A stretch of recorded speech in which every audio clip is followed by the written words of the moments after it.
I strongly believe if you have something novel to go ahead and spend the money on the intellectual property protections, even if you're not going to enforce them immediately, right? And try to go to a patent troll or go sue them or defend or whatever. But when you're doing something novel, I've noticed in my career, it's been 20 some years, for every product inventor and leader, there's always a few people just keeping notes, watching and trying to do poorly made replicas, whether it's I don't know, I'm sure cars are the same thing, I'm sure purses are the same thing, right? And so I said, let's go ahead and put down our flag, but more than just the intellectual property protections. It really makes the inventors, the team with you, to formalize what they're doing.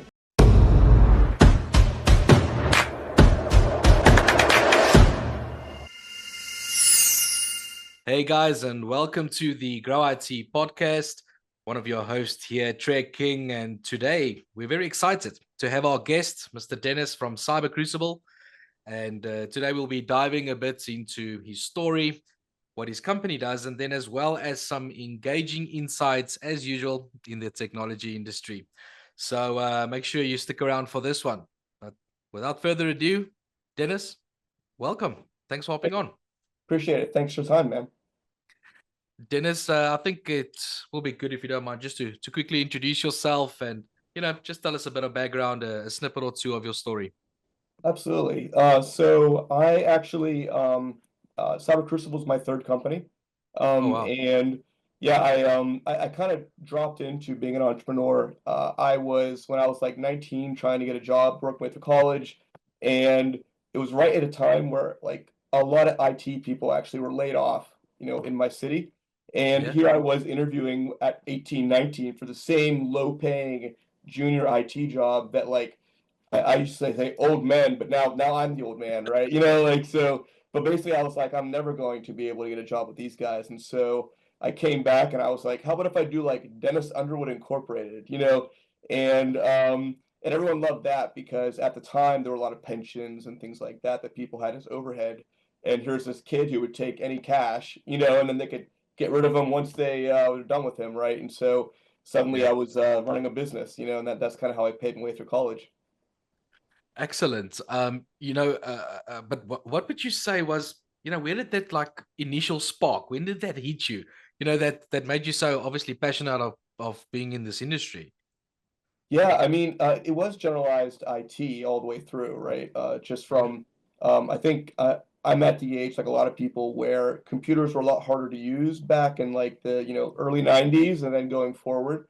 And so you kind of just learn what you had to do. I think, I branched over to security when I realized I had a knack for it. A little bit Yeah. of my military training kind of helped with some of the understanding of that. And, um, I wasn't really good at memorizing textbooks in terms of like, oh, page 74 of Windows Active Directory says to do this, right? So I was much better at just finding creative solutions. And security was kind of a place where it was much more meritocracy, and it was much better at like, doing things outside the playbook, we'll say, right? And Yeah. so that's kind of how I got into security and started inventing stuff there. That's awesome. Tell me, Dennis, you've obviously been doing this for quite some time. Based on your expertise, what current market trends, are you picking up lately? What have you been noticing? You know, um, it kind of follows a little bit the reason why I actually did a hard pivot of the company in 2020. It was 2019. If you know U.S. geography, I was on the East Coast, right outside of D.C., doing a lot of contracts for inventing things for like the military and intelligence community and people like that, right? And That's then awesome. I saw there was like going to be a emperor no clothes moment, where a lot of security tools weren't working, but it was all kind of secret. Like no one wanted to talk about it, and the hackers were winning, right? And the hackers were winning so much that they Yeah. actually started losing revenue because the stolen data was so commonplace that it was like a supply and demand issue, right? Um, and um, and I was like, they're moving to something else to build the revenue, and it was ransomware. And I Mhm. said, you can't really ignore ransomware the same way you can ignore the stolen data, right? Because the business goes down. And I said, there's about to be a new wave of, people seeing just how bad it is, right? And that's Mhm. kind of what we've seen in the last few years, really, is just you hear about ransomware all the time. but it's only because it was so visible, and that's just going to keep on going, I think. And adding to that, what would your take be on like the current market sentiment? I think, it depends on who you speak to. Sometimes there are people like more embedded in the groupthink that, Yeah. it's almost like that meme where it was like the dog inside of the building that's on fire and he's like, everything is fine, you know? Yes. So every now and then I'll get that, right? But that's just human behavior, right? Or maybe they survived the ransomware attack just barely, which honestly is by design, because the hackers, the mob wants their payment. They don't want the restaurant to go out of business, Yeah. I'll see where some of the business folks don't trust the security folks who have it handled, you know. And the CEO or the CFO is like, this is not handled. I'm in the red because of a ransomware payment. Yeah. On the flip side, you'll see where some of the security people feel the same way. They feel out of control of their own careers, right? And that's a big problem, right? It's influencing a lot of Yeah. behaviors that aren't necessarily positive or long-term strategic. That's fascinating, man. I think this, Dennis, this might be a good time for you to please, if you don't mind, just to elaborate a bit more. What is it that your company does? Absolutely. So when I moved the company from Maryland, D.C. area to Yeah. Pittsburgh, I basically said you can't really undo a ransomware attack, and just detecting stuff, everyone's playing catch up, right? And so I told my engineers, I said, we're going to figure out a way to not just feed clients more information and hope one day they can catch up. We're actually going to complete the circle and figure out whatever we need to do to make it so we can make a decision and then automatically do that decision, Yeah. execute our defense before any data is stolen or any ransomware attacks actually encrypt the data. So really it's all about automation, which isn't a new story, right? That's not even unique to IT. Yeah. That's very interesting. Tell me, like prevention rather than cure, right? Exactly, yeah. If you think about it, back when I don't know if you were in the beginning when like they were selling EDR, but I was around there and it was Yeah. sometimes hard to convince people to say, we're going to watch all of you. Some of you will be victims. It's almost like the flu vaccine, right? Some of you will be victims, you'll get sick, but we're going to Mm. use that information to protect everyone else, right? And that was the EDR story, and that's kind of been the technology of what, 10, 15 years now, right? And we've had to flip the script basically and say, let's stop watching victims and trying to keep up. Let's go ahead and be preventative and proactive. Almost like Minority Report, that movie, just not in a Yep. creepy way, right? Like we're not going there. Tom Cruise, right? Yeah, exactly. Yeah, always a superhero, right? Yep. Tell me from a value standpoint, I think maybe to provide some more context to understanding what your company does, can you possibly explain maybe like from a obviously not a full case study, but just from a client, obviously don't have to mention them, but where what you've done for that company, the value you brought to the table for that business. If you don't mind just to give us an example. Absolutely, yeah. And it's really interesting. There's almost two layers to this. The one is the efficacy, of the product you're buying. I always tell people when you're buying a security tool, you're buying it for, telemetry, kind of like I Yeah. always call it like the NCIS, of security. And then you're also buying it for the prevention. And the prevention's been what you think you're buying, and then suddenly you realize that it didn't quite work, right? Yeah. So there's an efficacy issue. But I've also seen because of the automation that, and that this isn't unique to cybersecurity, but the budget, the pie upon which everyone carves up their budget, um, with an automated solution, it shifts dramatically Yeah. because in security, what happens is that um, they're spending more and more on services trying to keep up. It's in America we have this folk tale by the John Henry, and he tried to beat the steam engine and he was like digging a hole working for the railroad and then he ended up dying in the end trying to keep up with the machine. And Mm. the hackers now are using all the machinery, right? And so the defender's response, all they can do is just keep on spending money on services which are a pass through right to the EDR vendors like a CrowdStrike or a SentinelOne or something like that, right? So what happens is this customer has more and more money going out. They're not really seeing a performance increase, right? but they're seeing Yeah. all their money kind of go out, and they don't have control over that contractual agreement, right? So emotionally, whenever they bring in a tool like Cyber Crucible, they get to bring back the control, and then they also get to adjust their spend to say, I'm going to choose my service provider, and it's not going to be an all-consuming budget item, right? So it's really interesting to see how it plays out emotionally. Yes, very much so. And then I wanted to actually ask you earlier as well. I heard a little birdie that aren't you big into patents and things like that? Into what? I'm sorry. Patents. I Oh, believe. patents. Oh, yes. I'm sorry. Yes, it was the accent. Yeah. Yes, Yeah, yes. If you don't mind, just to share a bit on that, I'm quite curious. we have 8 patents now, and we have more on the way. Yeah, I strongly believe if you have something novel, to go ahead and spend the money on the intellectual property protections, even if you're not going to enforce them immediately, right? And try to go to a patent troll or go sue them or defend or whatever. But when you're doing something novel, I've noticed in my career, it's been 20 some years, yeah.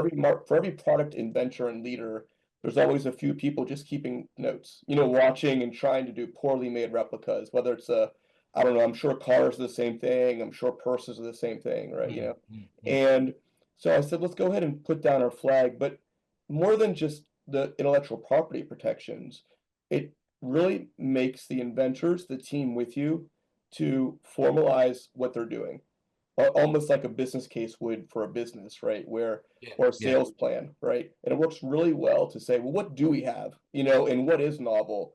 And that works really well for us. And that's, so far our patents have been cited by dozens upon dozens of companies, big names, if you look on Google.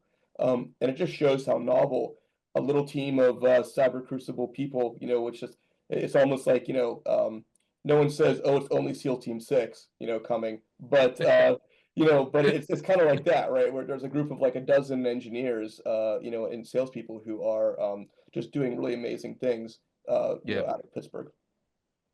Excellent.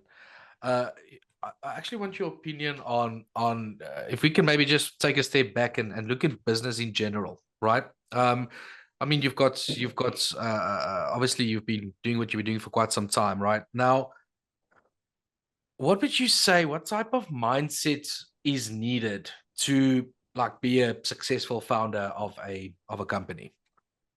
Well, that's a great question. I think there's two paths really. The one is to go out there and get VC funding and kind of right away, and just be Yeah, content with having a very small piece of the pie. And pretty quickly nowadays, it seems like become almost like a figurehead, right? Where you're not actually in charge of the company, you're just the guy at the podium. yeah, Um, I'm not the personality to kind of do that, like I have never been a good ambassador for people behind me that I don't agree with. Um, yeah, so and also my product vision didn't align with what investors wanted at the time. They wanted a services company, and I said, no, we're going to automate this whole thing. Um, so the second side is, to if you want to be a founder and maintain control of the vision and see to it for the execution. I think resilience is really the watchword, because you're still gonna have issues, just like if you had a VC, but it's a little more transparent, right? Because you have to build it in the open, because you're up against these well-funded people who are trying to copy you usually. yeah. And it just takes being able to take a hit, and then keep on getting up and not worrying about any of the naysayers. And sometimes being the only one in the room saying we're going to do this, and that's been my experience.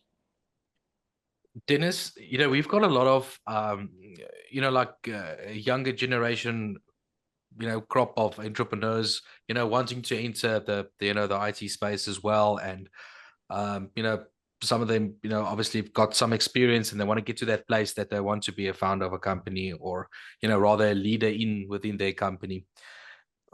Is there maybe some, I usually call them golden nuggets, but is there maybe some important things that you don't mind sharing that you've learned in your career, obviously up until now, that you can share for this younger generation coming up and wanting to enter the markets, and or maybe just even from a business point of view? Yeah, you know what? I started with services, and that's a lot easier than trying to say, "Hey, I'm going to learn how to do a business and build a factory and all these things," and then you're stuck, right? Yeah. I I've seen a lot of entrepreneurs fail, where they're scared to dive in. I mean, one thing I've learned after 10 years of doing this is, and even before that was, um, nothing is really that hard. You can kind of learn things along the way. You're going to lose money, you're going to lose time, you're going to spend twice as long doing something. But I saw one entrepreneur who the existing employer had convinced him that invoices were a very complex matter and that he should stay a couple years and learn how to do that. And I told the kid, I said, if your plumber with a high school degree can send you an invoice, then I think you can handle it. And that's YouTube it, right? exactly, yeah. And that's been such a big help. And I'll say that the more potential that people see in you, the more I like to call them like door-to-door salesmen. The more door-to-door salesmen you're going to have to kind of protect your house from. They're going to come and find you and try to take your money or take control. And Yeah. so that's usually a sign of success, right? I think at this point, where you're like, you think, what am I doing wrong that I'm getting all these like, sleaze bags, and I'm like, no, it's what you're doing right, because they see opportunity, right? And Yeah. so Yeah. I think the resilience, it just comes back to resilience. Just figure it out, and make it happen. And I agree, YouTube has been like a real good godsend, in terms of like looking up how to do things. Yeah, I think that combination, like like with the Chat GPT and all that going on. I mean, AI is so the buzzword lately, right?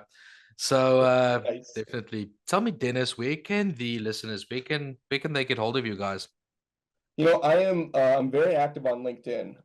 I've Oh, yeah. learned because I can't keep up with the incumbents with billion-dollar budgets, with all of the ad spend they spend money on. Right.